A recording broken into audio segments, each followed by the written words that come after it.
date that works. It's just really hard. I only get 2 Sundays a month to go out and do this work. And up until September, I was in 5 congregations. And so just to find a weekend for me was hard. And then to find a time when you can all be here. So thank you for coming on a Sunday night and hanging out. I promise this will be painless and relatively quick. And then you can all go home in the rain and watch out for deer as you drive. Yeah. My biggest fear in life, well, I have a couple, but one of my biggest fears in life is hitting a moose or bear as I drive. I was driving home from Solway, Minnesota, if you know where that is. Yeah. Last Tuesday, I was in Okoboji, Iowa in the morning, and I drove all the way to Solway. Oh, wow. And I did a 15-minute meeting. Oh, my God. Pastors are great. 15-minute meeting with their council, and then I drove 2 hours back to Moorhead. And on my drive back, it was dusk. I saw a bear in a field running. I didn't hit it. Today, I didn't hit it. Someone hit a bear on the Highway 10 that I take from my church to Moorhead, right as church, like when I would have been driving on that road.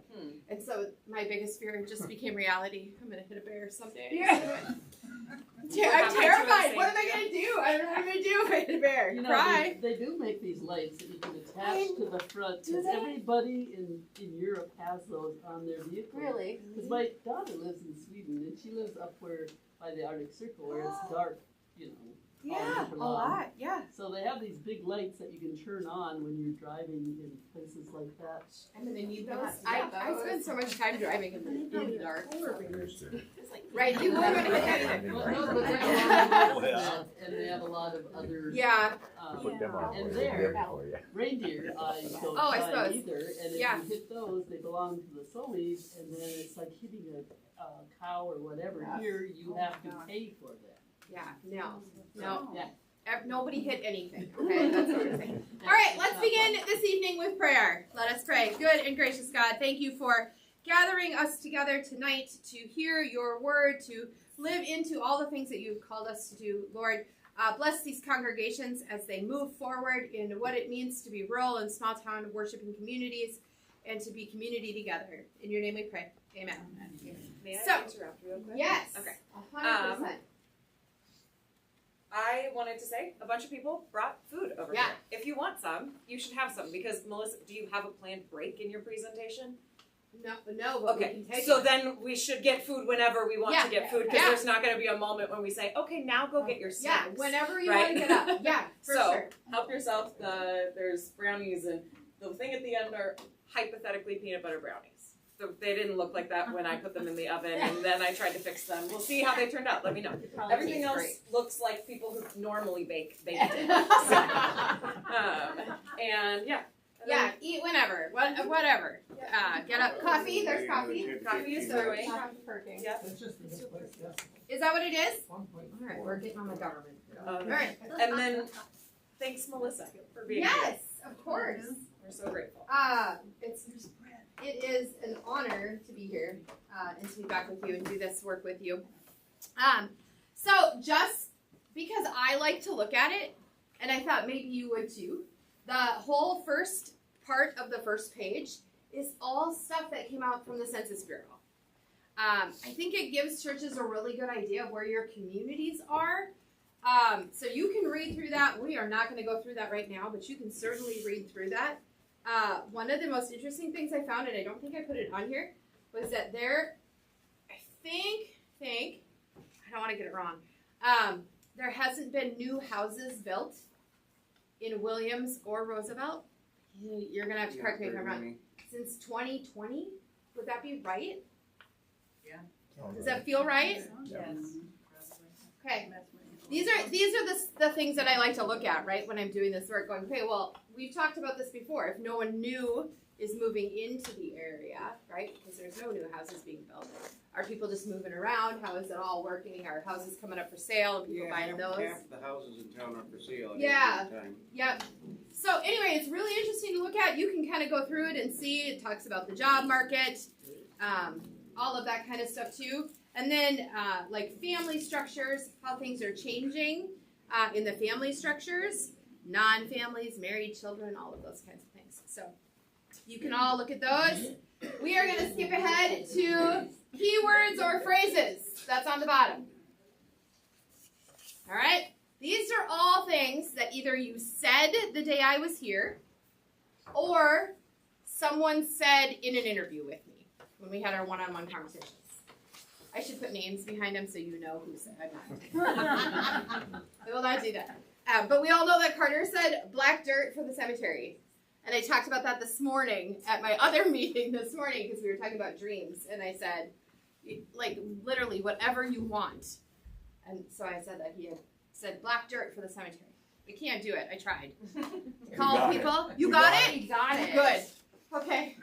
I'm so glad. Okay, here's some things that came up. Came back here to worship.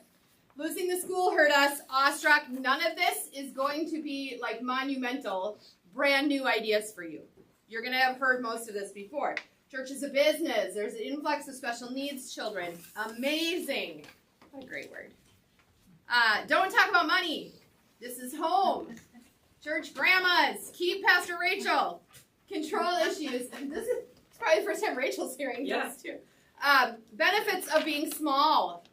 Friends, drama, it's your church. Numbers are a challenge. Music, peace. You guys can see all of these.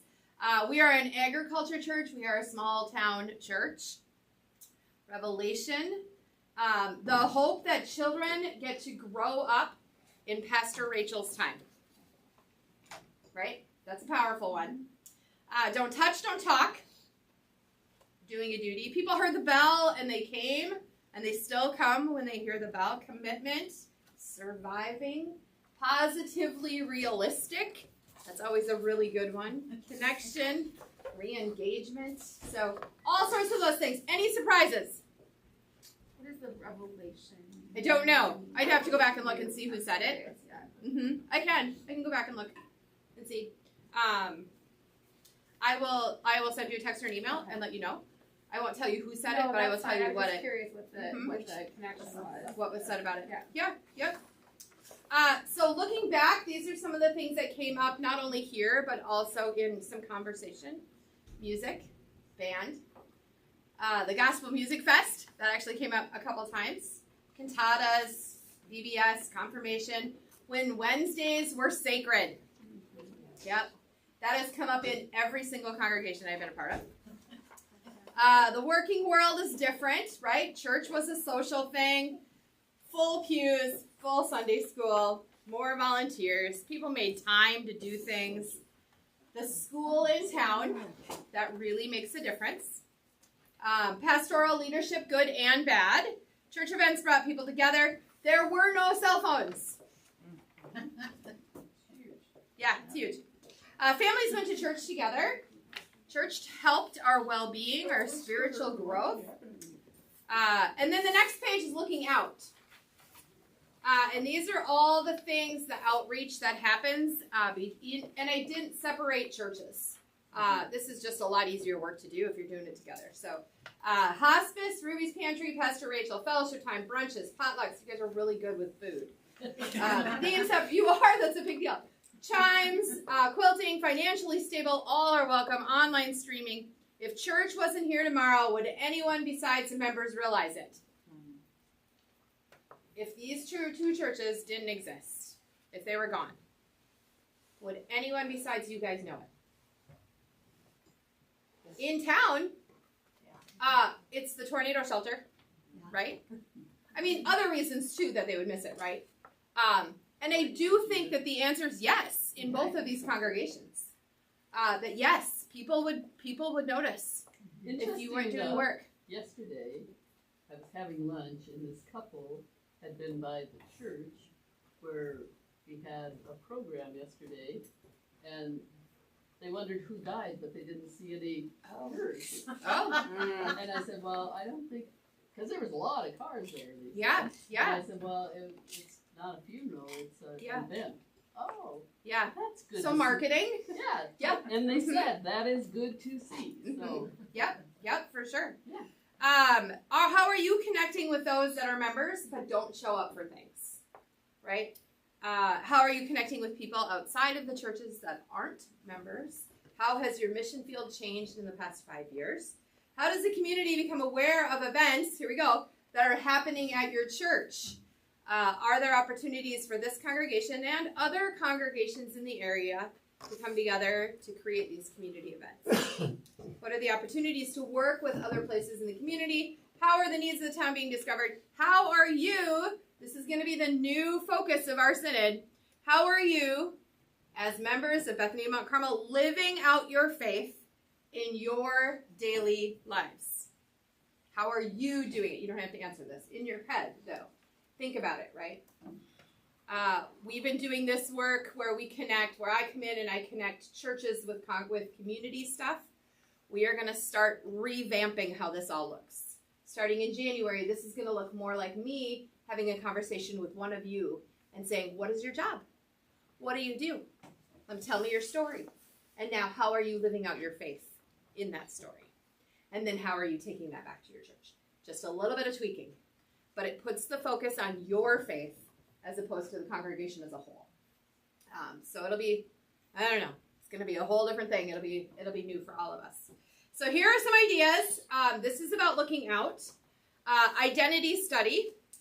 I tell every congregation that even if you don't do an actual identity study of who you are as a congregation, it's important that you know what the purpose of your congregation is. That might be your mission statement. That might be your value statement, if you have those. It might just be who you are and what you serve in this community, what role you serve in this community. If you have a mission statement, does it match who you are? Are you doing what you're proclaiming in your statement? The church I was at this morning reads their mission statement every single Sunday in church. They all can say it by memory. I don't know mine. I've been there for almost 4 years. We don't have them. Yeah. See, this is the thing, right? And I don't know, I don't know how I really feel about it one way or another. I'm okay with no mission statement if you know what your purpose is as a congregation. And if you can say that, and it doesn't even have to be the same purpose, right? We all have a different reason. And I think that's okay. And then I'm okay with no mission statement in that part too. 3 things to pay particular attention to. Thriving small town churches have a clear theological identity, a commitment to community, and they practice good stewardship. Clear theological identity. They know who they are. They're committed to their town or their rural country church. And most rural and small town churches practice good stewardship. And I think that's because you guys know what it means to live off the land, to have to do the work, to show up, whether that's with your dollars or your bodies, right? You know how to do that. Very differently than in a large church, right? You get these really big churches, and they're great, but if you've got 100 members in your church, and you're like, you need 2 people to do something, there's 98 other people that can do it, so you might not step up and do it. When you're in a smaller church, that looks different. And so I think that's where it's different. Advertise events. Personal invitation is the most meaningful and underused way to advertise. For events, smaller postcards. What did I see? Your Worship in the Woods? Mm-hmm. That poster was amazing. Where did it go? Did you put it everywhere? Facebook. Newsletter. Internal. Bulletins. Okay? Getting that? Which is great. It's awesome. And maybe that's okay, because maybe you don't want the whole town there. Sometimes that's the case too, right? But that's the kind of thing I'm talking about when you do these special events like that. But there's cable TV. Yeah. Yeah. And honestly, the postcard thing, to send out a postcard through the mailing, you just go to the post office and they'll put a push pin in your church and they'll draw a radius and they'll deliver it to wherever you tell them to deliver it to, however far you want to deliver it. It's really not that expensive. The printing of the postcards is the expensive part. However, you really got to be careful because you also don't want 1,000 people at your event either. So you got to kind of pick and choose, right, what you're going to advertise. Sometimes the better way to do that is just to make postcards and give it like 5 to each person and say, hand these out to people. That works sometimes too. And then you're giving it to people that you know. So then it's more of a personal invitation. Offer to host community events, meetings, and gatherings in the buildings throughout the week, whatever you can do to get people in the building. Always. They're not going to become members. Well, I don't think. But get them in your building. Okay? You're doing it. You're doing some of it, right? Keep doing it. Scouts, 4-H stuff, Alcoholics Anonymous, all of those kinds of things, right? Whatever you can do to get people in. Space, these days churches have to be creative in how they use their space. Invite the community in, and even how they financially support themselves. Is there a way that the actual church space could be used for community members for things other than worship? I don't know what that looks like for you. I have seen it in small towns where people need office space, and there's no office space available. And so they will call the church and say, can I just rent a Sunday school room? And a lot of Sunday school rooms aren't getting used, so that's what they use that for. It looks very different in a really small town, okay? Because people are, after COVID, you might have been able to find people to come and rent your space. But since then, right, because people who got rid of their office space that they were working in, went to work at home, and then all of a sudden said, I can't work at home anymore, I got to get out, and didn't have an office space to go back to. So that was some of that. The biggest thing in that paragraph is remember that any of this work that you do isn't always about money. Okay? This is about getting people into your building, whatever that means and however you need to do it. Farming connections. What events could you host or sponsor to embrace the farming community that surrounds your congregations? As I always do, I write these up, and then I go drive, and I'm driving, and I've got all these other ideas spinning in my head, and I drove past so many sugar beet plants, piles, right? And trucks lined up. Great ministry opportunity right there, right? Stand out there and hand muffins and coffee to the drivers of the semi-trucks, right? Hand them a slice of pizza, whatever you need to give them. All of those things, and just give it to them and say thank you, right? And if they want to give you $2, then let them give you $2. But the point is to connect with all of those people and to say thank you.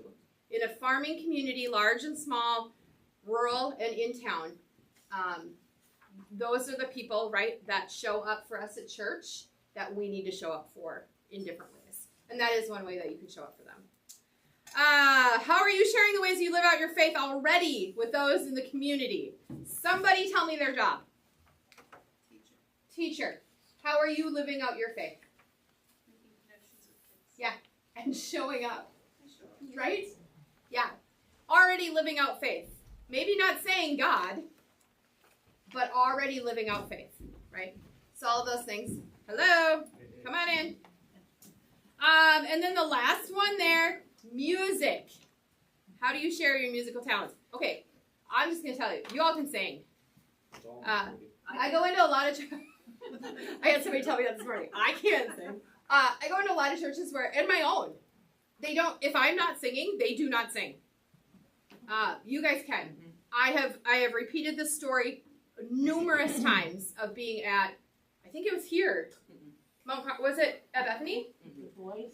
The boys. Oh, Yeah, it it was our The boys. boys. Her voice. I'm gonna serve communion, and I got, I don't know, 3 or 4 boys kneeling and singing the communion song without the book in front of them. Yes. But they're singing. And like literally I was so taken aback I just stopped. Boys don't do that. Kids don't do that, right? You guys can sing. You got a choir. You got great leadership in the music, right? You got great organists. Live into that, what that means. That might be your identity. That might be the thing that you do.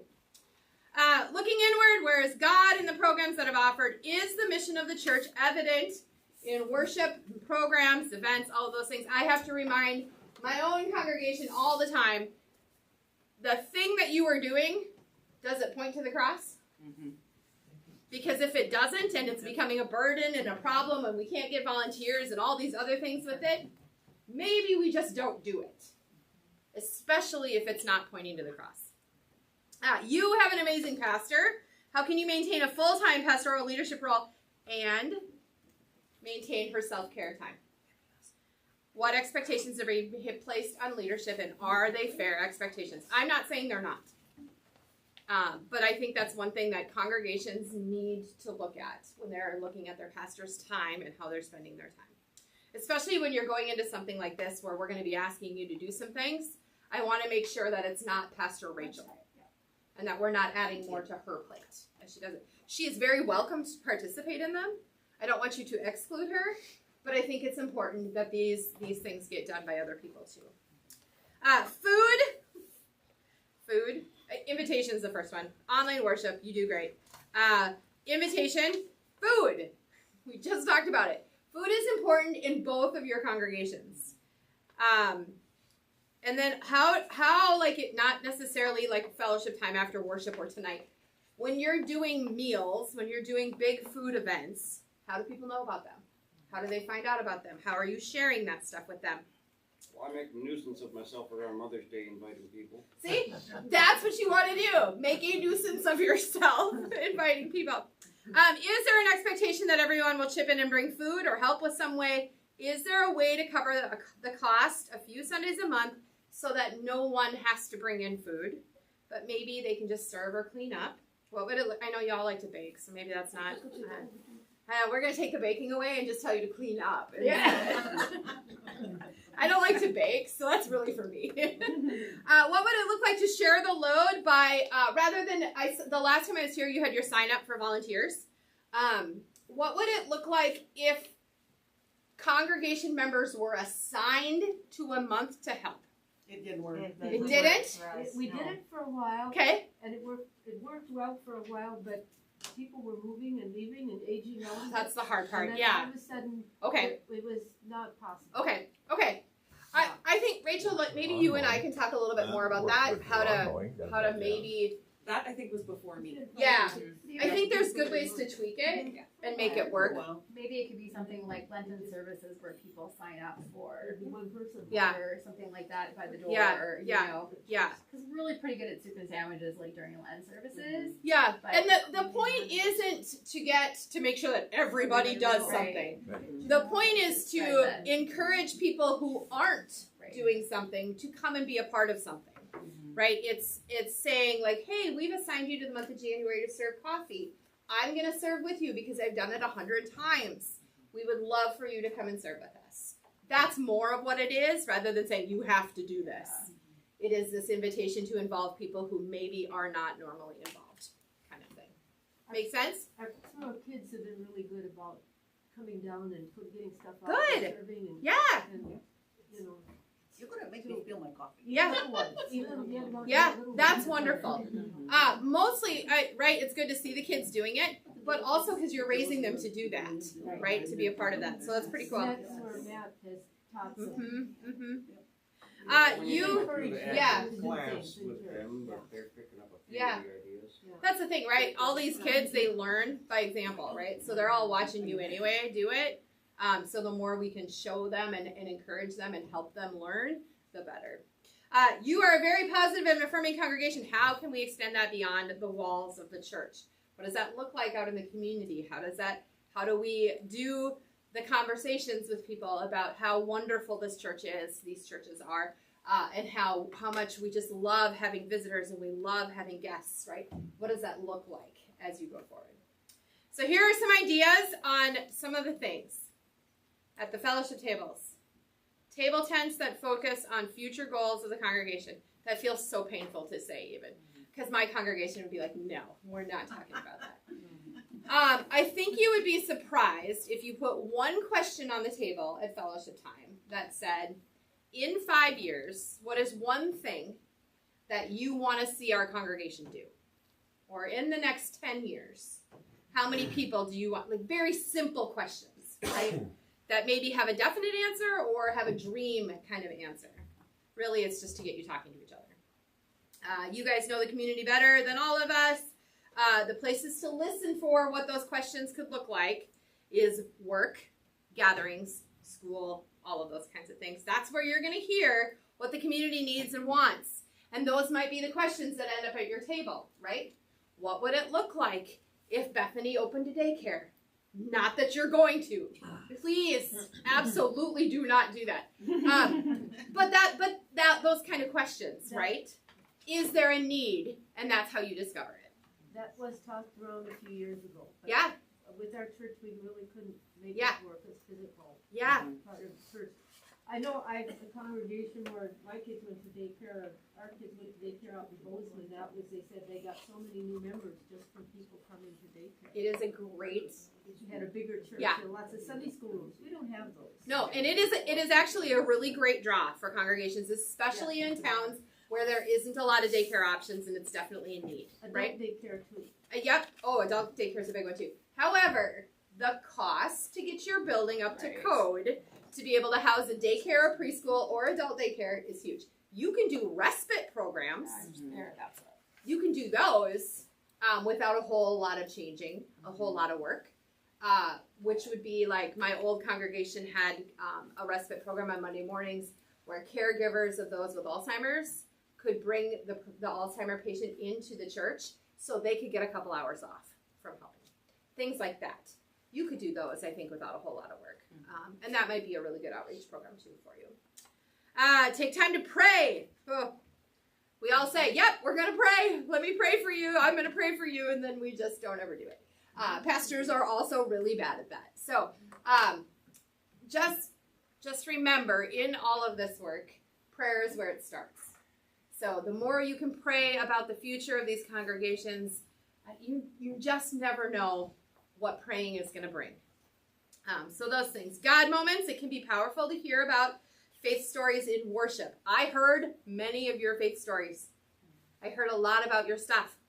Stand up there and tell it to other people. Doesn't have to be perfect, doesn't have to be long, doesn't have to use big words, right? Whatever you need to say, whatever's on your heart, that's what people want to hear. They want to hear your story so they can connect with you more. A lot of churches do this during Lent. A lot of people share every once in a while. They'll do a temple talk. Do it however you want to do it, but that's a really good way to connect with each other. Ownership and participation. I am inviting congregations to try this experiment. We don't know how it's going to work. What would it look like to connect with those people that are not attending regularly and those that are, and invite them to read a petition for the prayers of the people? All right. You do the prayers of the people, right? Mm-hmm.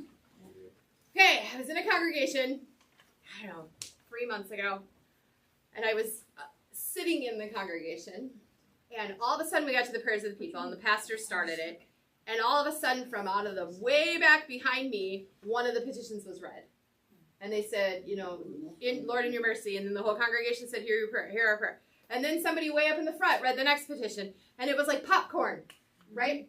They are called prayers of the people. Mm-hmm.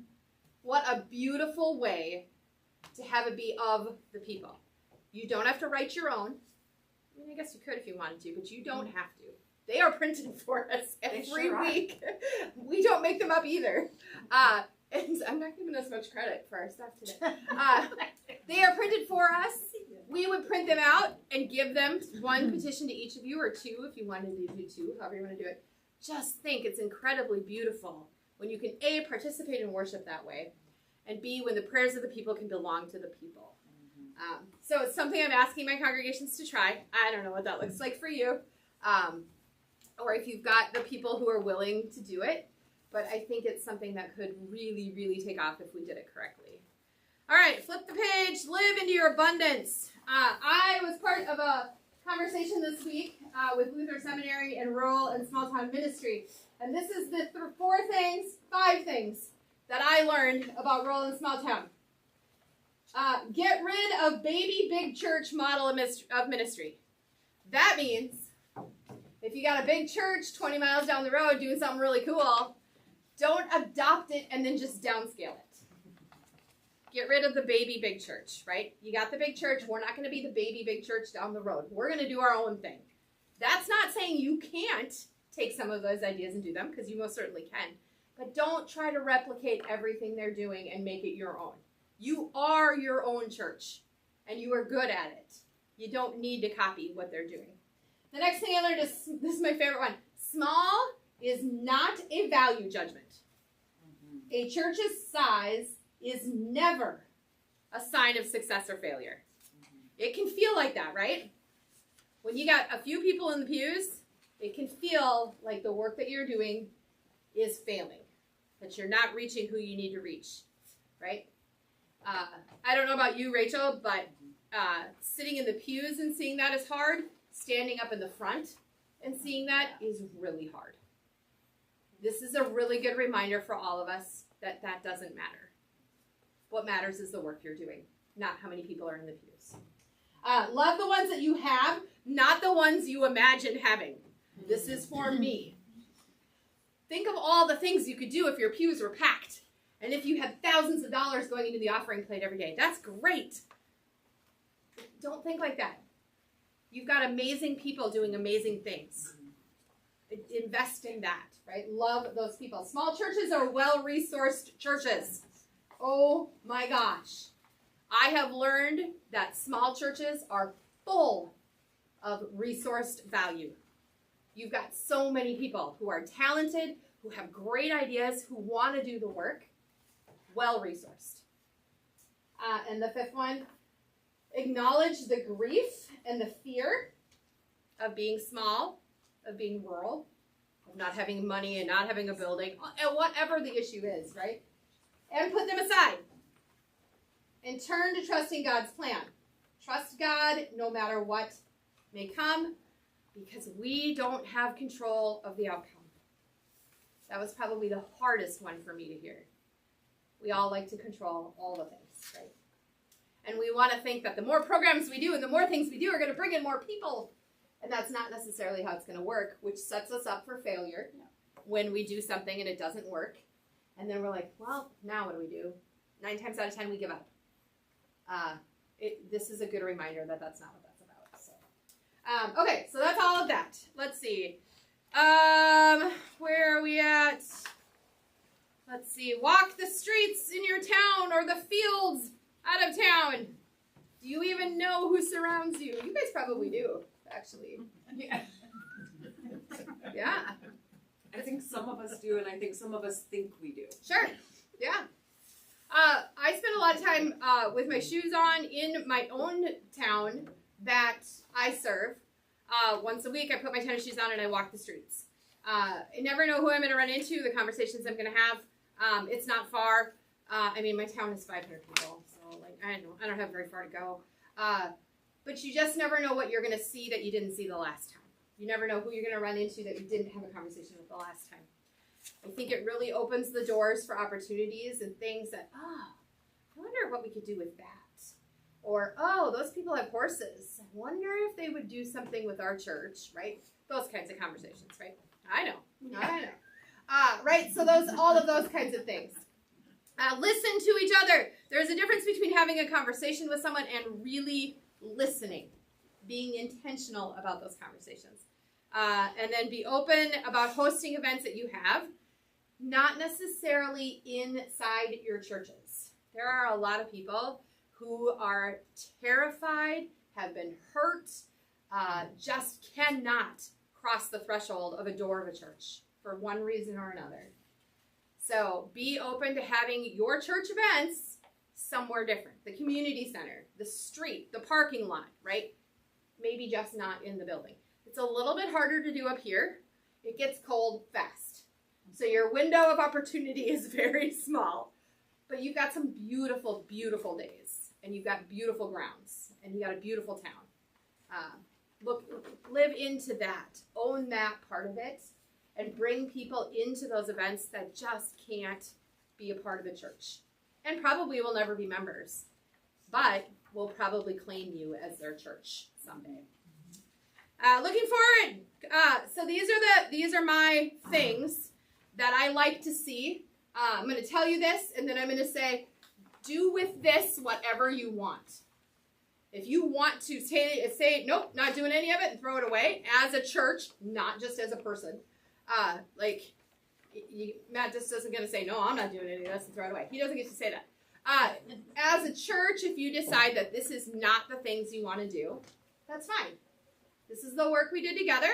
This is a really good eye-opening thing of things that someone from the outside saw. and is letting you know, right? Might not ever amount to anything, but these are my recommendations for you. Create a group that will focus on the future. This does not have to be a big group. This does not have to be a team that meets every month. Oh, Lord, if I could get rid of my monthly meetings, that would be great. This is a group of people that maybe once a quarter, maybe 2, 3 people, 4 people, maybe with Pastor Rachel, sit down and say, what are our goals for this quarter? Is it to get 2 new members? Is it to increase our offering by $100? Don't make those your goals. Is it to host an event and have every person invite 1 more person to come? Not that 1 more person will come, but that you did it. Every person commits to inviting 1 person that's not a congregation member to come. Something like that, right? That's what that team would be for. Invite people who are less inclined to serve and don't already serve on multiple teams. I know small churches, you got 1 person who's on 5 teams, you got 6 people who are on 10 teams, right? Invite those people that you don't see very often or that don't show up for things. I have some things that I'm going to email Rachel about ways that you can connect with members without them ever having to come in the building. And something that takes 2 minutes to do. And they can do it on their phone, even though phones are bad. They can do them on their phone, right? There's almost 0 commitment to that, and yet it's still a connection with the congregation. So we'll work on that a little bit too. The number one thing that I always tell congregations is when you call someone and invite them to come to church, or when you see somebody on the street and you say, hey, haven't seen you in church for a while, don't say that. Yeah. Say, hi, how are you? I've been praying for you. I saw this happen in my own congregation last week.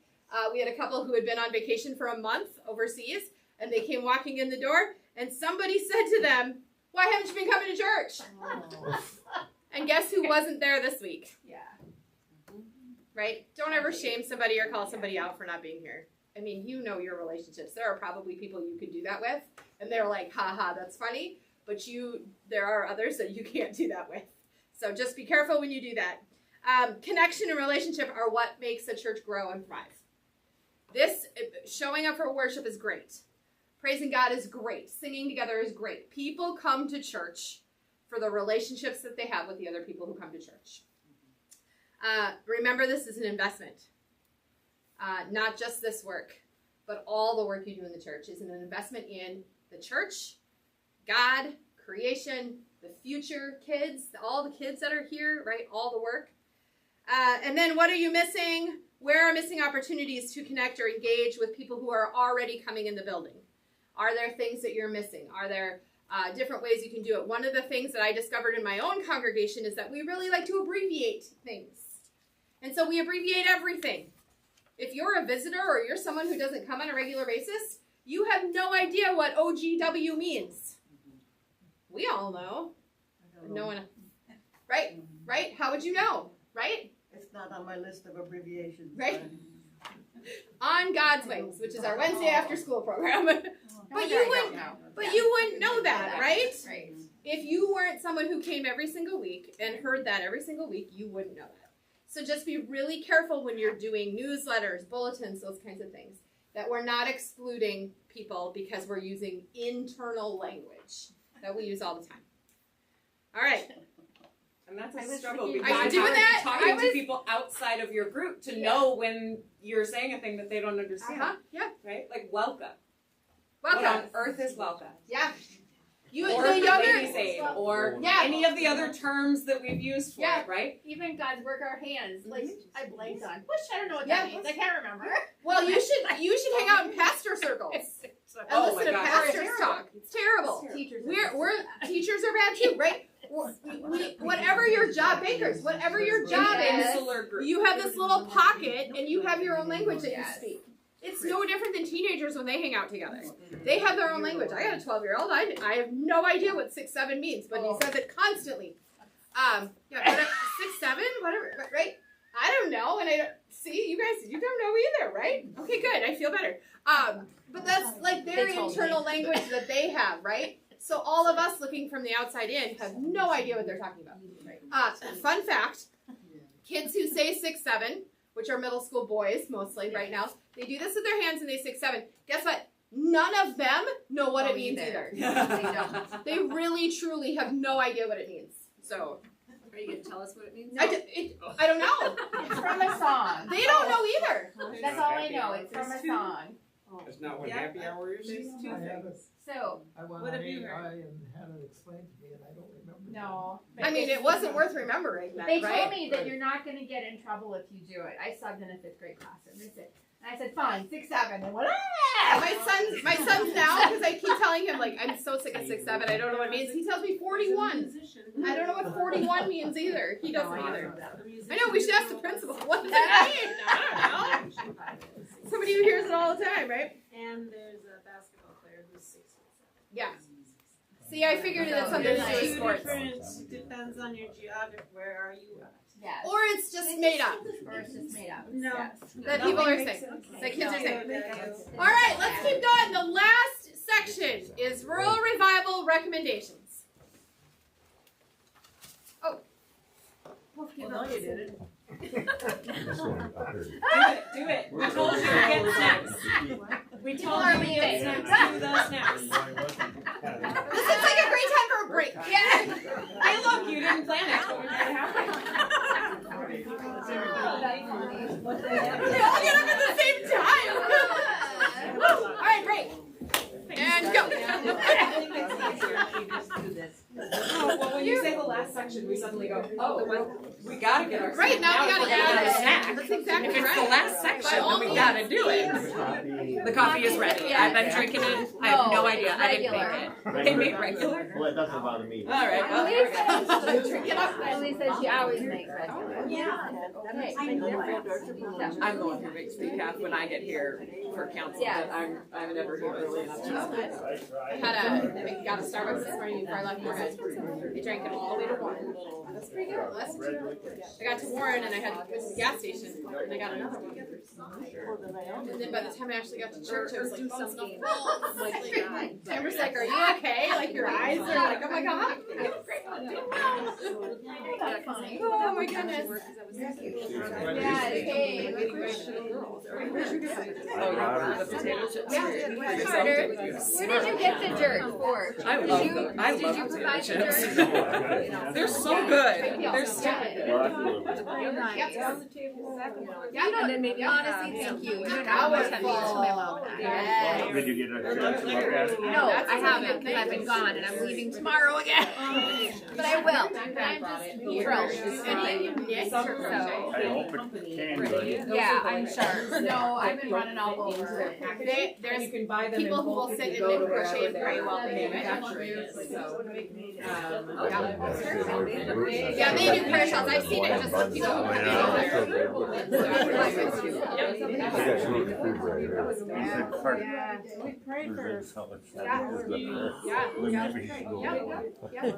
That's a discipline. It's hard. Yeah, it's powerful, but it's hard to do. Yeah. Yeah, yeah. Very cool. That's very cool. Chocolate and peanut butter. That's all I care about. Good thing you guys weren't bashful to stand up and you have to be ashamed to waste all this food. We have to make a move. he knows that food attracts me.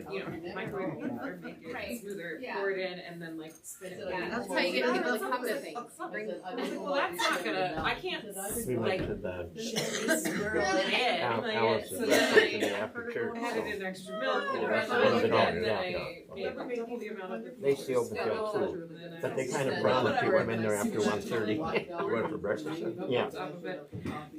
They make some good pancakes, don't they? Yes, they do. The biggest ones around. Go there, hang over the plate. I did.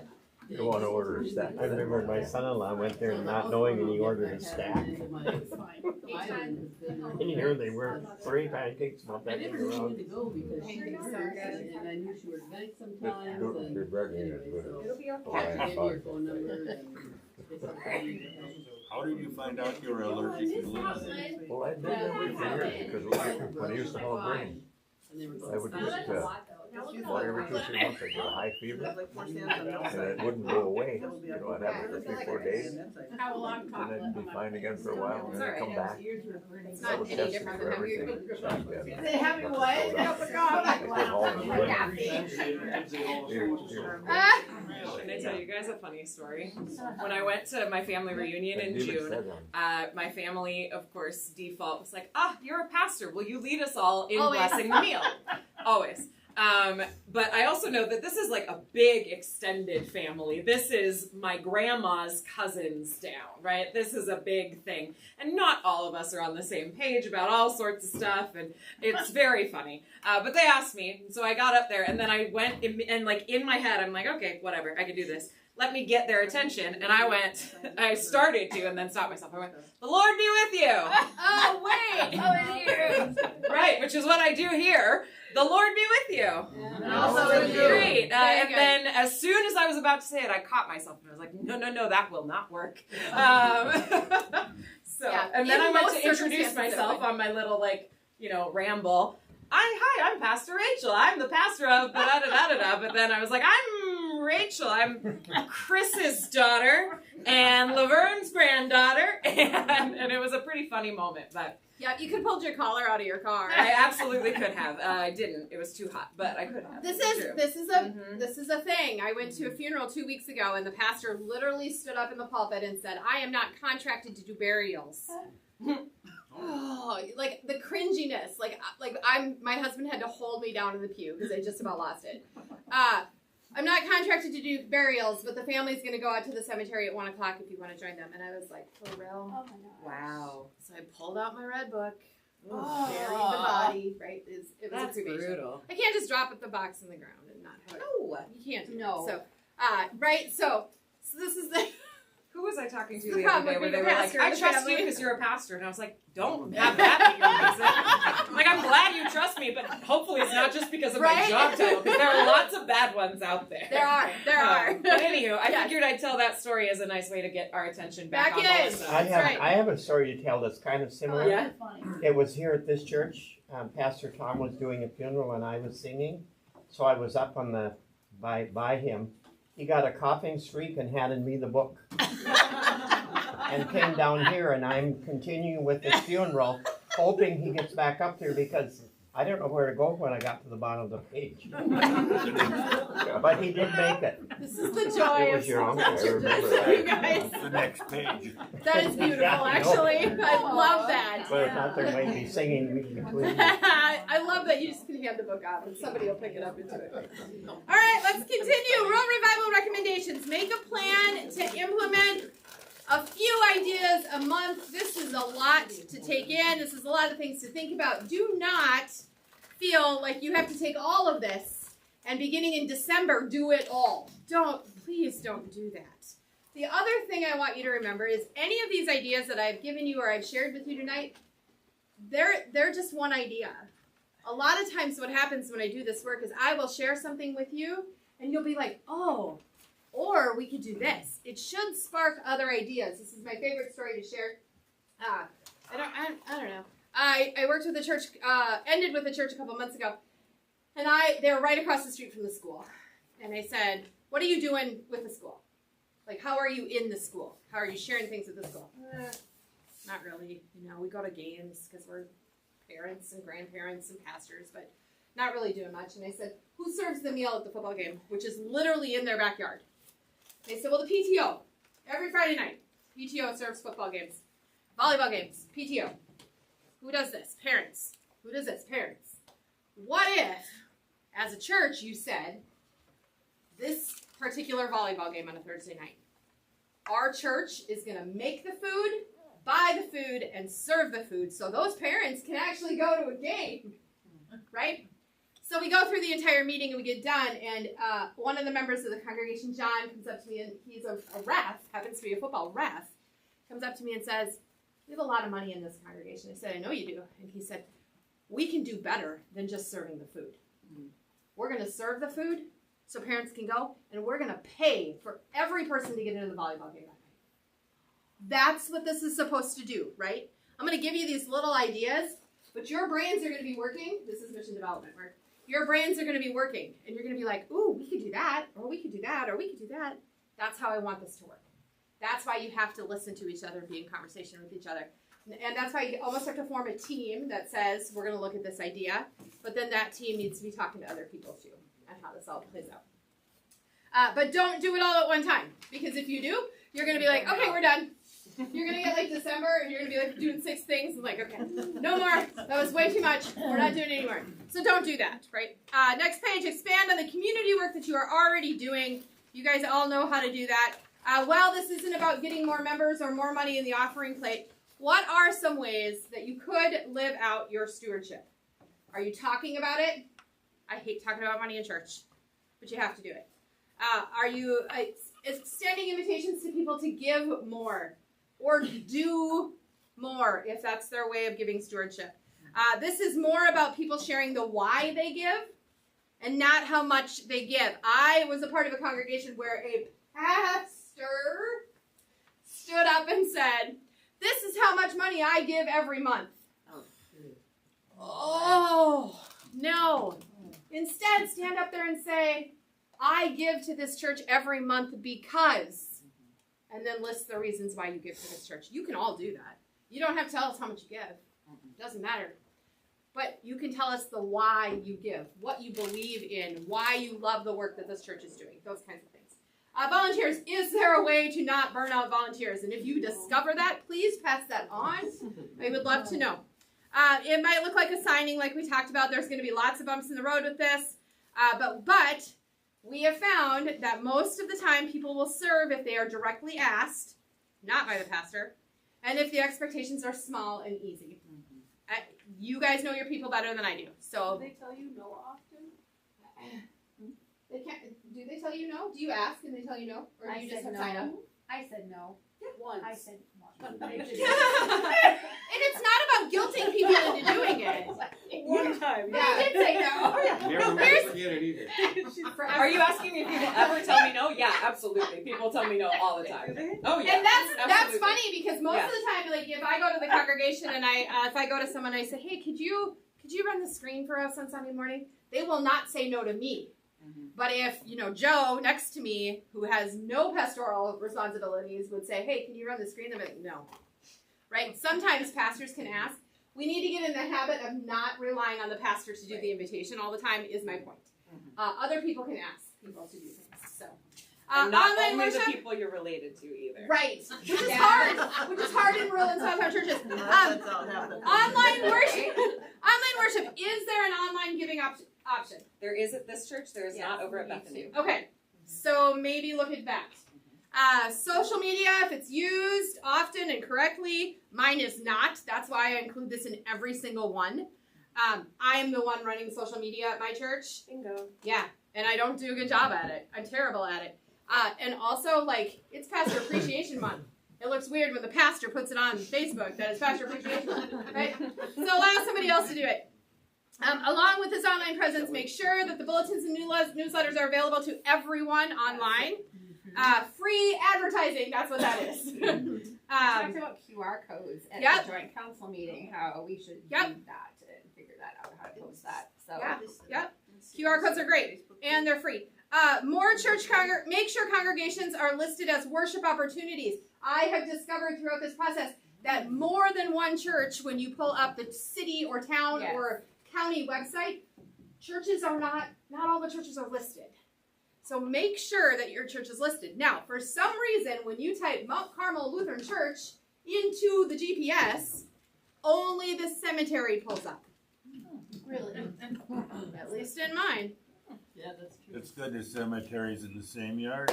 And people know where they can be buried, so that's good. Right? I'm not saying that, not knowing where the cemetery is, right? Because that's your visitors, right? That's a good thing. But also make sure that we figure out why the church isn't pulling up. If it's not on Google, whatever that means, right? Connection. If faith is about relationship with God and church is about relationship with one another, how are we staying connected? Is there a prayer chain? Is there a place where people can go to learn about events, classes, and worship? Do people know that Bethany and Mount Carmel are A, here, B, open to sharing their beautiful ministries with others? Are connections being made outside the building? Are you proud of your church? Like really proud of your church. Like you would wear a banner that said, I go to this church. I don't know if you need to be that proud, right? Are you proud of your church? And this is where people are like, well, yes, of course I'm proud. But are you? Do you talk about it? Do you talk about the amazing things that you're doing at your church? Do you talk about events that are coming up? This is the pride part, right? Not the shove it down your throat kind of pride, but like the, hey, we're doing some really cool things at my church. I would love for you to come and see it. Or I would love for you to come with me to this event kind of pride, right? This is redefining what it means to be church together, to be open to change, to be willing to experiment with ideas, with fears of what it might look like or what it might turn into. And I say this tongue in cheek. You might get people here who don't belong here. You might get people who show up for worship or events that are not one of you. Yeah, I know. You'd be surprised the amount of gasps I actually hear when I say that. That's a big thing. We say all are welcome all the time. Right. It only took me like I guess not quite 50, 35 years to be not one of the, how did they get here, people? I'm still, as the pastor, 4 years in. She's not one of us. Yeah. I was on the social ministry board. I was here before you were. And we decided that Yeah, some of I us wasn't would from dress Williams. up like somebody who would not normally Oh, be why at not? church. Oh, yeah, yeah. So I was dressed up like a street person, Yeah. bag lady. Yeah. And I walked into church and people were concerned and talked, they didn't even recognize me. Nope. They loved it. They just didn't And know they it was were ours. very kind and helpful. That's what we want to see, right? And that is what, yeah. Yeah. I was surprised, I mean, I was happily surprised. You just don't ever know, right? So, I mean, that's something, it was Yeah. kind of, it was fun to do. We say it a lot. We say everybody's welcome. Everybody should come. Yes. But I mean, I don't know. You guys know better than I do, right? I can only speak for my own congregation. That when a visitor walks into my church, every head does this. Oh, for sure. Right? Oh, I think we do. Oh yeah. Oh, yeah. And it's hard not to, right? But then what do you do with that, right?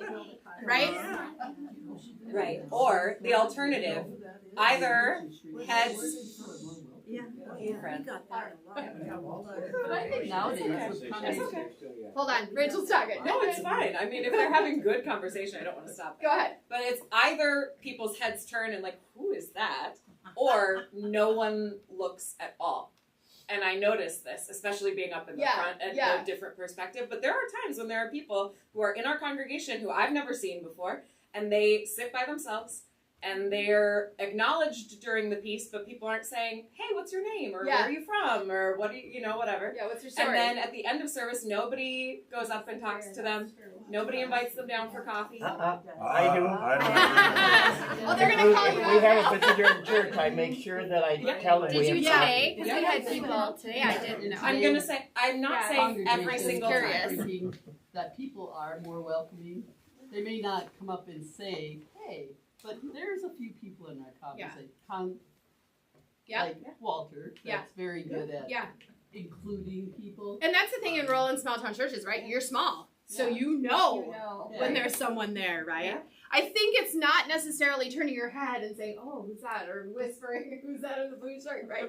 I think it's what do you choose to do with that afterward, right? And you have to be, it's kind of a fine line, right? Because you don't want to be like scary. Yes. Scary on top of them. But also you want to be like, we notice that you're here. Yeah. We want to know who you are and your story, right? And so it's a really fine line. The more you do it, the better you'll get at it, that kind of thing. So I guess I should clarify too. I wasn't saying every single time a new person is there. I'm saying I have seen it in our congregations, both of them. I have seen it, right? Yep. I have also seen the other side of it where people do go up and chit chat and greet and whatever. But what I've noticed often is that, what happens if Walt is not in church?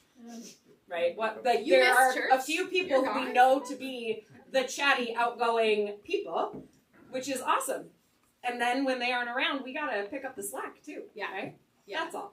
It does take practice, right? Absolutely. And it is, imagine how uncomfortable it is for that person. It's also uncomfortable for you to do it until you get a little bit better at it. That's part of sharing your faith too, right? It's an uncomfortable thing when you first start, but by the time you get going and you learn, it just, this is the whole goal with all of this work, right? Is that living out your faith becomes so natural, so normal to you that you wouldn't ever think twice about going up to someone and saying, welcome. Or going up to someone and saying, hey, we're having this big event in my church. I would love for you to come with me. What time can I pick you up? Those kind of conversations, right? That your faith has become so ingrained in you and you're living it out has become such a part of your life and the way that you live that you just do it without thinking, right? It takes a lot. I will tell you, even as a pastor, I have to stop and think about things before I do it because I'm not there yet. It's a lot of work. There are some people who are wonderful at it. They just go. I have a pastor friend who will sit down and have a conversation with anybody. He was telling me one day he had a 2-hour conversation with somebody on a bench at Valley Fair. And not one time did he say, I'm a pastor, in the entire thing, right? He heard the guy's whole life story because he just started talking. And when you start to listen, intentionally listen, don't do 2 hours at a Valley Fair bench. But right, once you start intentionally listening to people and they're hearing their stories, you build a relationship with them. And that's where all of this connection comes from. When you think of what these churches were, I know most of you guys were here then, 20 years ago, we've come a long ways in our socializing with each other. Yeah. I mean, Most churches have, yeah. It took a long time to Yeah. get, Yep. 50 years ago, I would not have to. This isn't just a small town rural church problem. This happens actually more at larger churches.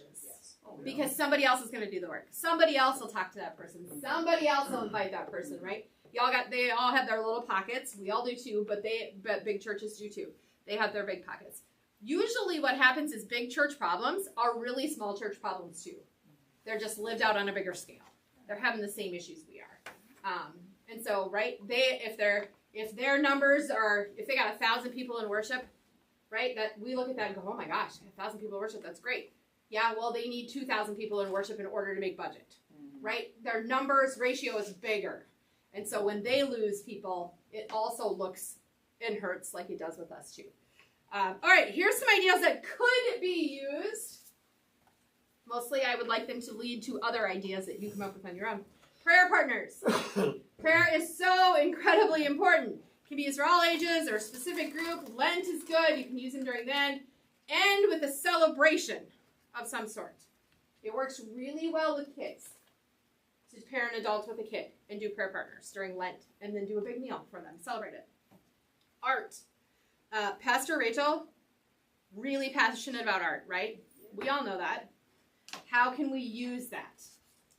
How can we live into her passion and help her live that out? So John at War Road River Place. Okay? Great guy. He's ready to connect with you. Whatever that looks like. I wonder about a paint and sip class held either here or at both churches. If the churches could host an evening at River Place, maybe provide food or a band. I have seen that work. Do beautiful things. Your pastor is an artistic genius.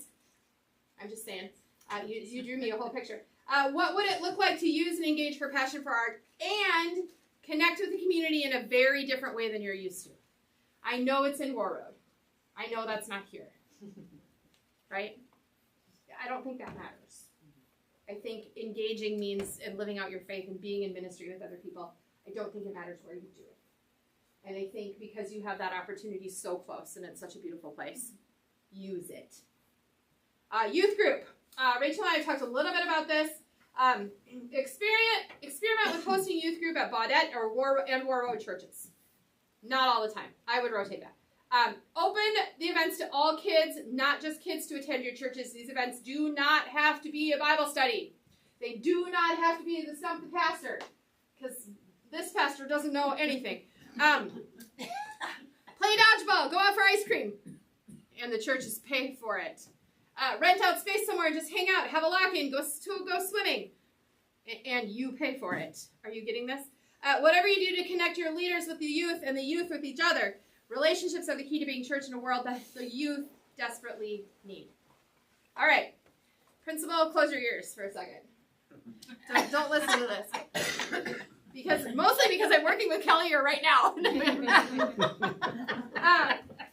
My church, and maybe I told you this last time I was here, my church has a very unique situation in that our school loves pastors and youth leaders.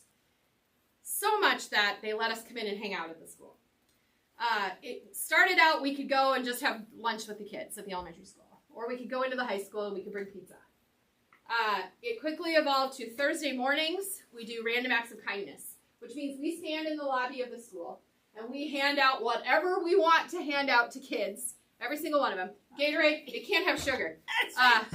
It can't have sugar. It has to be Gatorade because it interrupts. I got in trouble. It messes with the kitchen. They only get so many calories or something. So it can't have sugar. Propel, water, Gatorade, popcorn. Every kid, have a nice day. Have a great day. Good to see you. Have a good day. Right? And they look at me and say, thanks, Melissa. Thanks, Melissa. Never Pastor Melissa. And the reason is 95% of those kids in that school, not my kids. Right? There's 4 of us. We all stand there. We all do it on Thursday mornings. Every single one of those kids in that school would call all 4 of us their pastor. 75% of those kids are unchurched and don't have a church. We are their pastors. The biggest deal in this is, if there's a crisis, they know who to call. We can all show up, right? Because we know. Now, this is the part that I don't want him to hear. On Friday mornings, I'm not going to use Sounds this. like I'm going to hear about it sooner or later. I'm going to be calling him when I'm in Kelly next week. On Friday mornings, once a month, not every Friday, once a month, in the STEM room, we bring in donuts and we invite kids who want to come for a devotion to come in on Friday mornings. This works as long as we don't make anybody mad. If some groups feel left out or somebody gets mad, we're done. Like, this can't work anymore. But for now, it works. And we have between 30 and 40 kids voluntarily coming in for 20 minutes. That's it. Maybe they're coming for a donut. I don't know. But they listen to a devotion, and we pray. And that's it. We show up at football games. We show up at basketball games. The best thing the school did for pastors and youth directors was give us free season tickets. Right? We show up at all of those things for them. We host community youth events, which means we have 7 churches in the ELCA in a 12-mile radius. Whew, it's way too many. And all of those kids, most of those kids, all go to the same school. And so we said, this is dumb. We're doing 7 youth group events. This is dumb. Many of them the same thing, many of them on the same night. Right? What if we all did this together? So we all do it together. And where do we do it? The school. Not every time. But the school lets us play volleyball on the football field. The school lets us play pickleball in the gym. The school lets us have movie night in the gym. Right? And the reason that we get to do it is because it is not just for our churches. We open the invitation to everybody in the school. Anybody can come and be a part of it. And it is wonderful. We did volleyball on the football field last week. We had 10 teams of 12 people a team. There is not even that many kids in the school. We had kids from way far away coming to play. And they had costumes, and they had team names, and it was a whole thing. It's about building relationships with those kids, right? And for us, the most important way we can connect to the school is not to say, we're going to give free stuff to your kids. For us, it's, if you have a crisis as the principal or the superintendent or the athletic director, we are the person you call because they all know who we are. And we don't wear a pastor name tag. We don't even have a sign that says this is who we are. We just show up. And I think that's the most important thing. I wonder what it would look like for Rachel to work with Callista and Baudette and Linda and Warroad and try to do something similar. Maybe not every month, maybe not, I don't know. Just because those kids all go to school together. And then to invite not just those 3 churches together, but multiple groups together. We can kind of talk more about that a little bit, but I just wonder if there's some power in that. And you're building on relationships that are already there. and how wonderful that can be. So that's the school one. Is there a way? Oh wait, we already did that. Reading to the kindergarten students, serving lunch, lunch for the teachers and the staff. Maybe give them gift cards. That's probably easier. Again, this isn't about getting members to your church. This is about being a vital part of the community and showing up for those people who serve our youngest people. Back to school night is a really good one to do. We hand out candy. No, what did we do last time? We handed out bracelets and we made barbecues and chips for people who came to parent back to school night. Because it goes like weird times, like 5 to 7 or something. Right? So parents are like, well, we got to go home and eat, and then we got to do all these things. Just come there and eat. And so it's a really good way to connect. Space, make sure your spaces are accessible to everyone. Host appreciation meals, whatever that means. Whoever you think in your community needs to be appreciated. Might be teachers, might be firemen, might be EMTs, might be police, might be pastors. I don't care. Host appreciation events. And then not only do you feed them, but invite them to worship and do a blessing for them. It's a really big deal. High school athletic games, theater, how can you be there? How can you show up? We just talked about that with the serving. Summer rec, how can the church connect with the summer rec program that already exists? Can you sponsor a sport? Can you sponsor a kid? Can you say, we're going to pay for 10 kids to do summer rec this summer? Make sure your church name is on everything that you do. So if you're doing t-shirts, if you say, we'll provide the t-shirts for the boys baseball team for summer rec, great. Put your church name on it. It's free advertising for you. Well, not really free, but it is advertising for you. There are a lot of grants for rural and small town churches. Use them. What can be done down by the lake? I don't live on a lake. I live by a lot of lakes, but I'm not a lake person, so I really had to think outside the box for this. Sunset on the lake. Doesn't that sound pretty?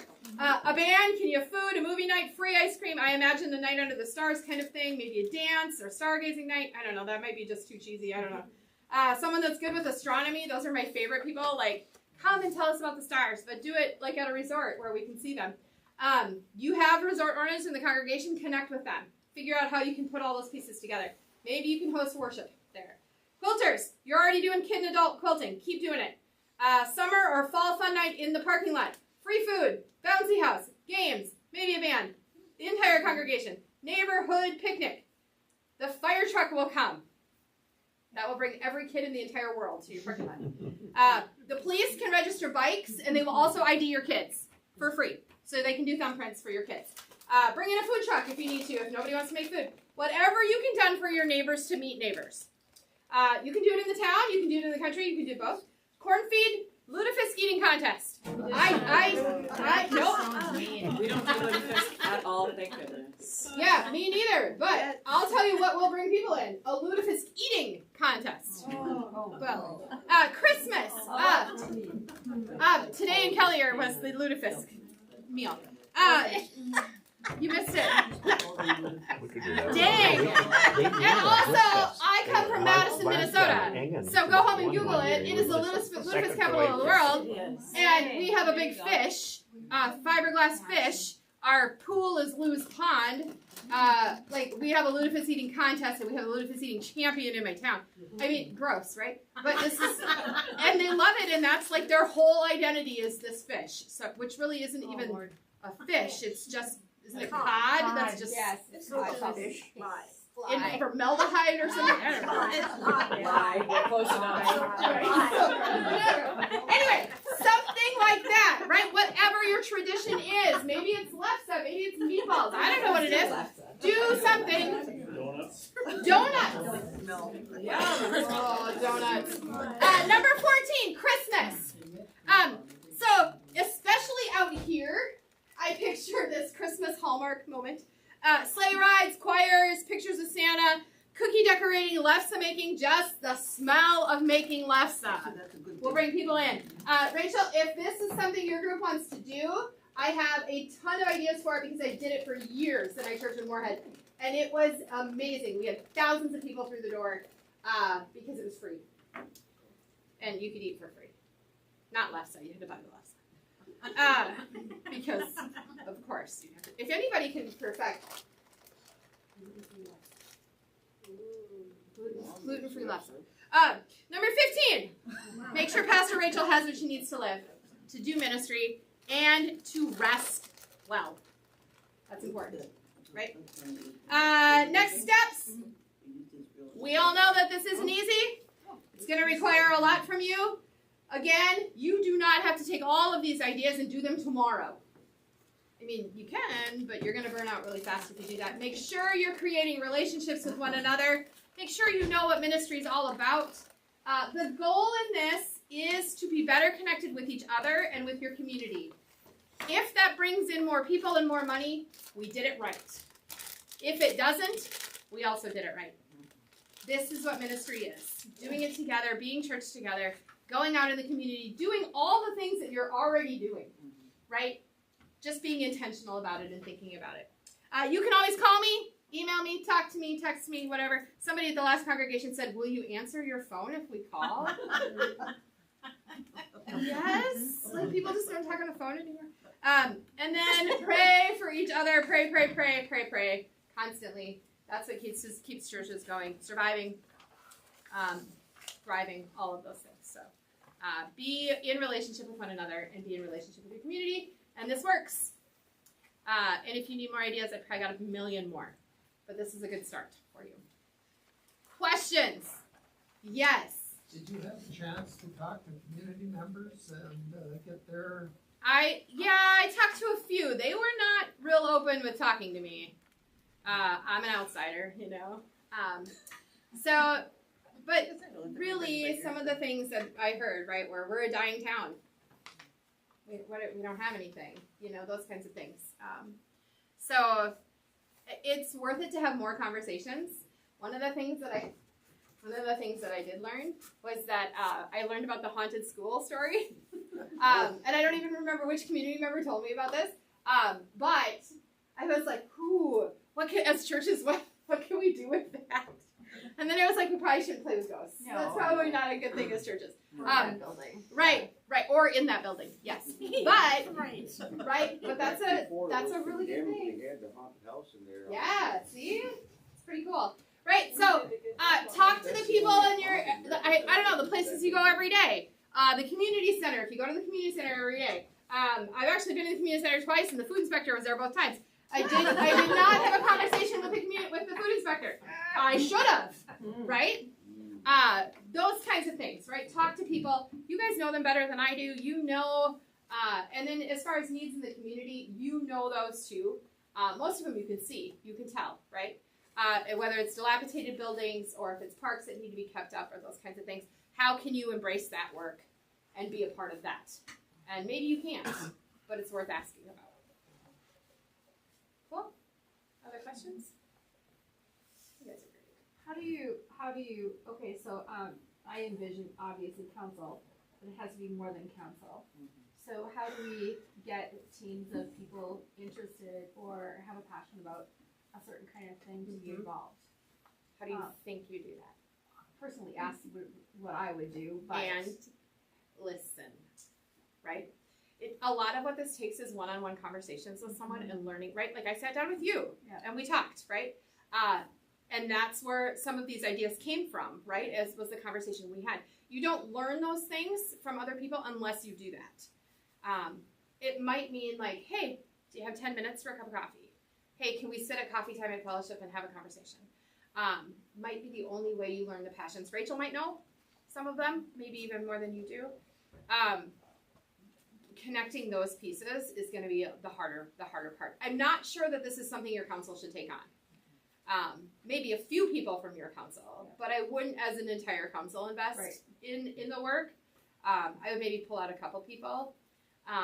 If you know, like if you've got a mom in the congregation who just like has kids at home and just really can't get away for meetings, right? This might be a good opportunity to help, right? Because she may have different interests and different things than you see.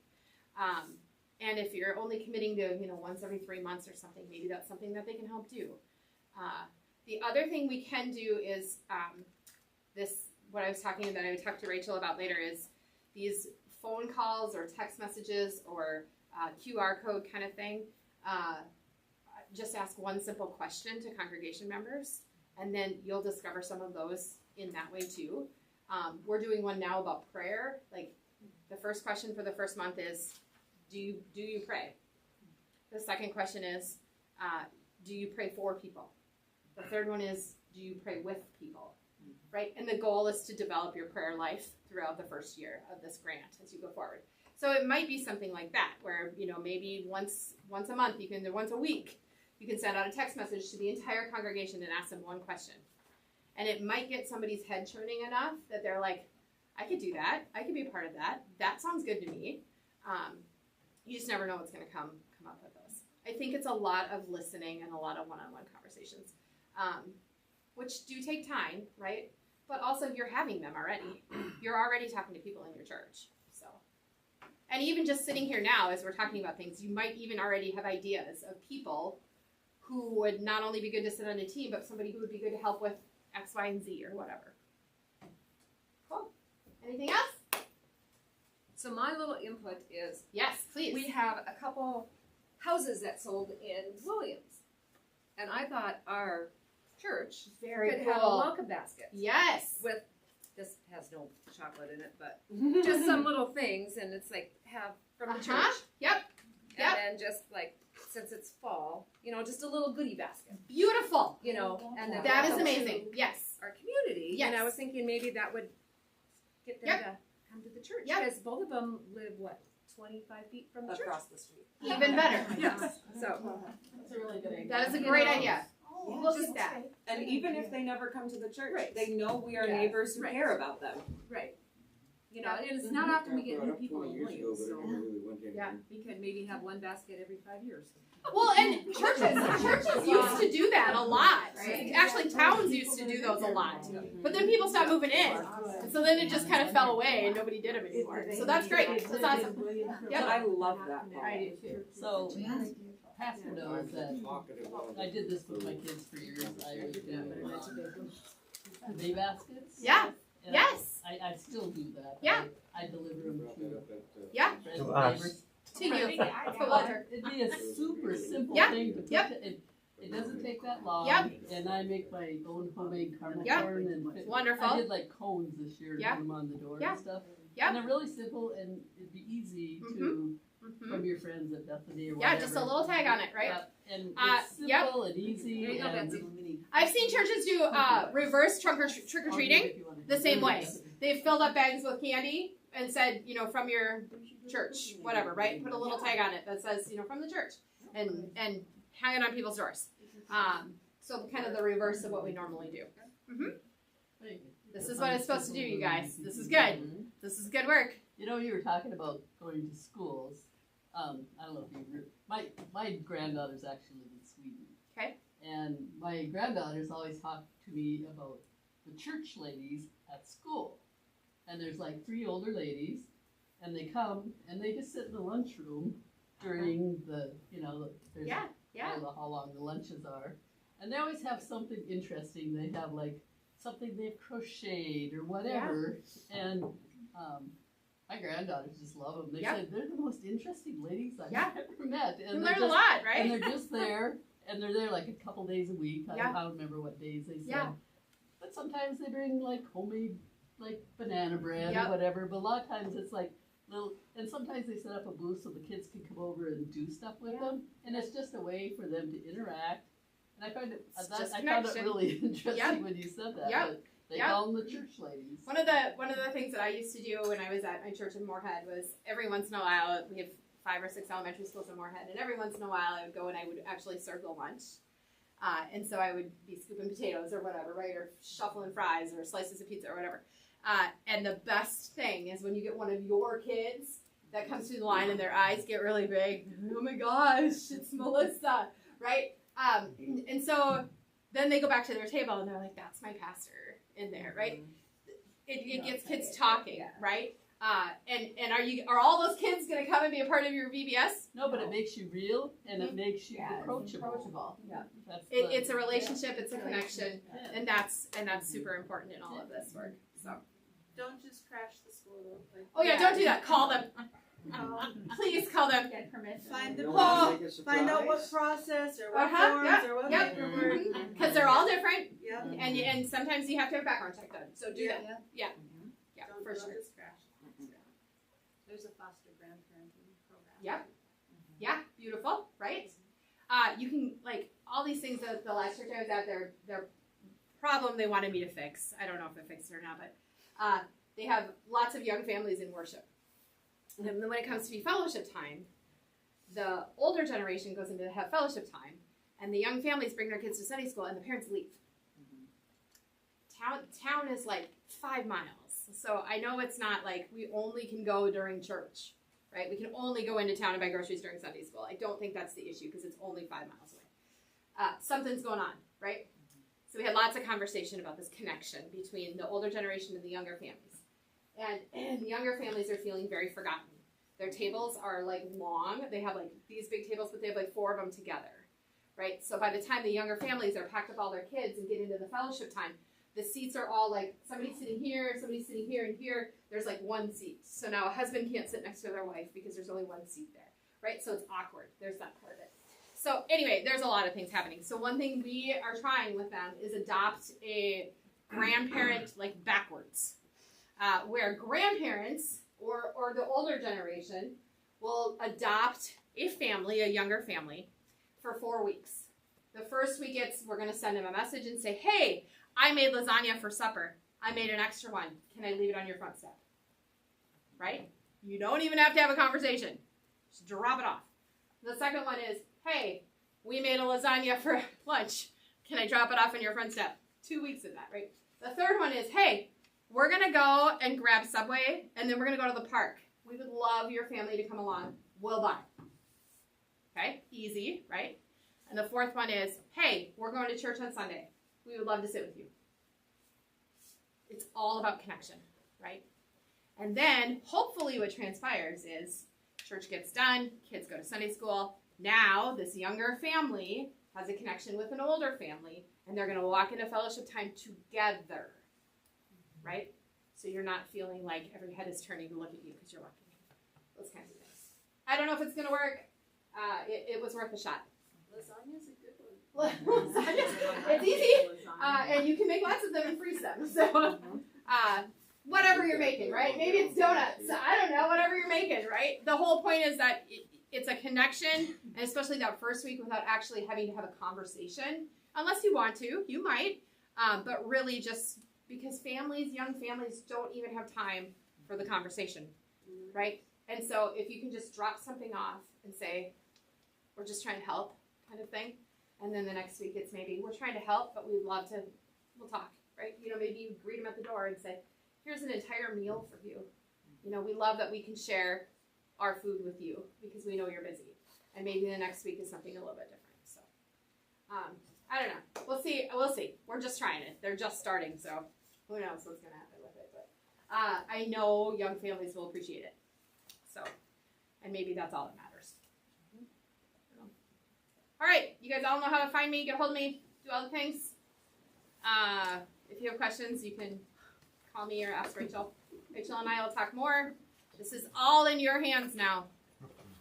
I am so sorry it took me so long to get back to you. But you're beautiful people, so it's a joy to be with you. There's more coffee, there's more food. Can we pray?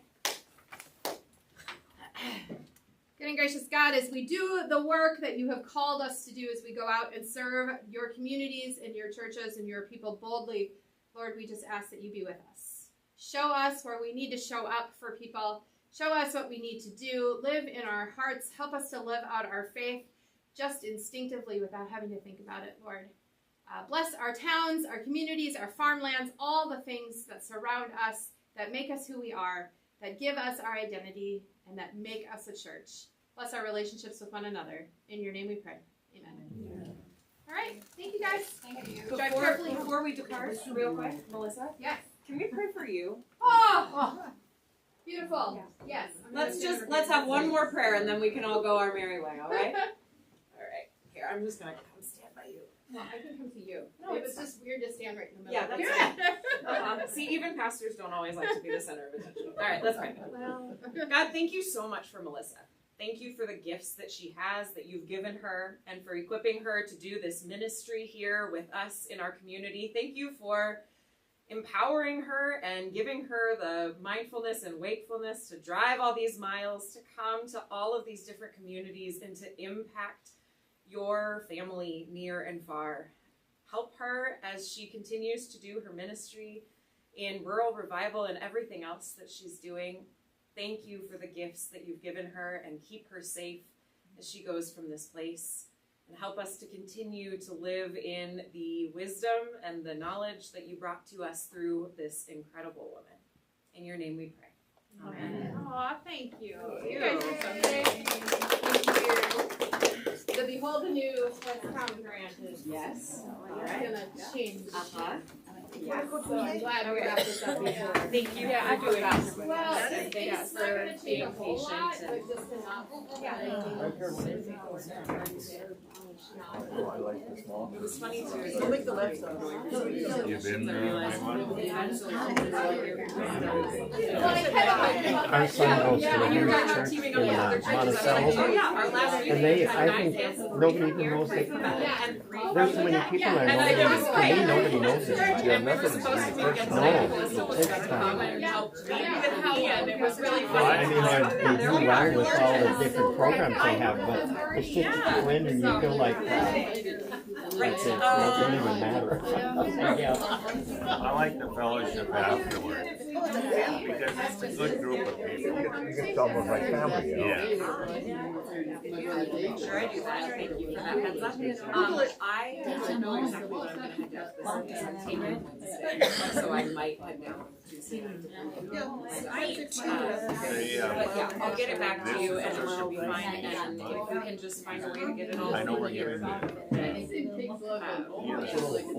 flowers and There you go. Patrick is She's gonna be gone next the week. tech for next week. But I Yeah, think that's what we're talking about. there's one more study in October. Yeah. We should do something for the council. If there is, if you would, just. I'll look into it. I'll ask my wife about You're talking about Dana. If there is. Don't pass the buck, right? it. Don't hit the buck. I didn't. Hey, Go through it. we had a buck cut in front of her. She did a great job of breaking. Oh, yeah? Yeah. I did not, I realized as I was typing that comment, I was like, this sounds like I'm No, they're saying not. never, and I'm not saying that, what I'm One saying good is. thing is by themselves. Who was it? Deer. Oh, I didn't know. The last one was about. Well, was it no one from? Yep. Oh, he was. Is that already run? And I, you know what, it was funny, because I knew not you, somebody else do it, with Kay and Adams, and I heard them turn around and the service as we were leaving. So, I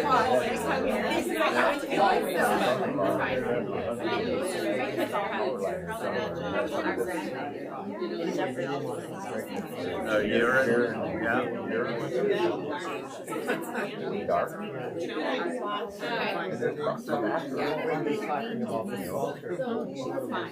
They would jump like dark, you know. Could have been dangerous.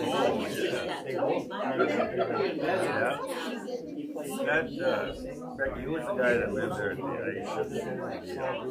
Where? It's a,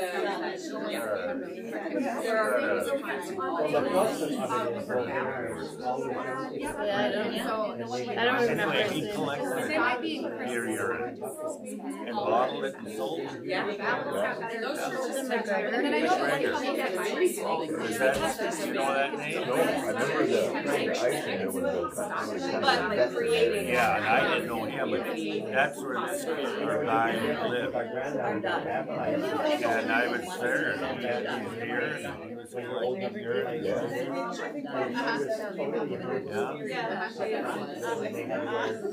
Family up there. Down All of it is here all the time. Yeah, you can pass it, and it's great, because there is no, the way that it's processed there, it doesn't have My older son. I had him in class. I can't process America.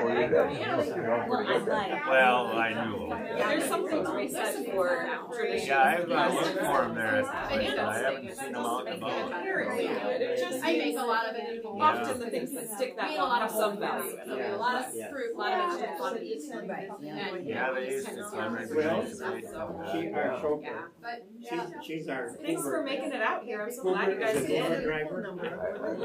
Uber. Oh, you can I take some off of those?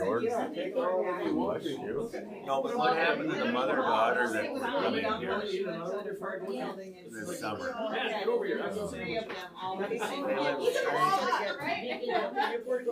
Straight off 12, you go straight across 17 and it's about a mile and they're on the left side. I appreciate the reminders. It was a mother and a daughter. I just got a reminder email about it too, so I'll get on it and yeah. You know what it was? I don't know their name. It matches your phone case. But I haven't seen them here lately. I want to get some more of that honey butter and everybody makes it. And this, what's her name, that other Jeannie. Let's hear it. Gone right for a while, but she come here, the one who was playing for the mall. Jeannie, her husband works at North Star. Oh, Sherry? Oh, Sherry. Sherry. Yeah, Sherry. Sherry who? I don't know her last name. She was here quite a bit. We gotta make sure they're plastic bags. I think